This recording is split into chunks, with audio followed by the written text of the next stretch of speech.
வணக்கம் friends, welcome to round about Gates YouTube channel. எல்லாரும் எப்படி இருக்கீங்க? நல்லா இருக்கீங்களா? ஒவ்வொரு நாளும் ஒவ்வொரு கோயிலை பத்தி டீட்டெயிலா இந்த சேனல்ல பார்த்துட்டு வரோம். இன்னைக்கு நம்ம பார்க்க போற திருக்கோவில் குக்கே சுப்பிரமணியா என்னும் திருக்கோவிலுக்கு அருகில் உள்ள ஆதி சுப்பிரமணியர் திருக்கோவில். இந்த கோயிலை பத்தி டீட்டெயிலா தெரிஞ்சுக்கலாமா? அமாவாசை உள்ளிட்ட குறிப்பிட்ட தினங்களில் நம் முன்னோர்களை திருப்திப்படுத்தும் வகையில் அவர்களின் நினைவாக கோவில் அல்லது குளம் உள்ளிட்ட நீர்நிலைகளில் திதி கொடுப்பது வழக்கம்.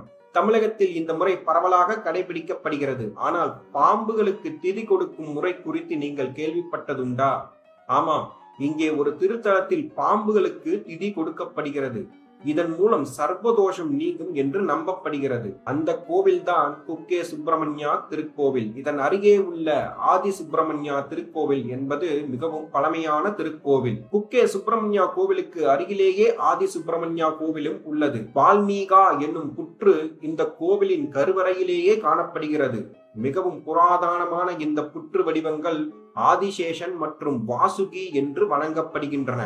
மேலும் இக்கோவிலை சுற்றிலும் பசுமையான காடுகளும் மலை அருவிகளும் காணப்படுகின்றன. எனவே இந்த பயணத்தை ஆன்மீக பயணமாக மட்டுமின்றி பசுமை சூழலை கொண்டு ரசிக்க ஏற்ற தலமாகவும் இருக்கும் இந்த ஆதி சுப்பிரமணியா திருக்கோவில். பாம்புகளை காத்து அருள் புரிந்தவர் இத்தல முருகன். இதனாலேயே ராகுகேது தோஷம் நீங்க பக்தர்கள் இங்கு வழிபடுவதை வழக்கமாக கொண்டுள்ளனர்.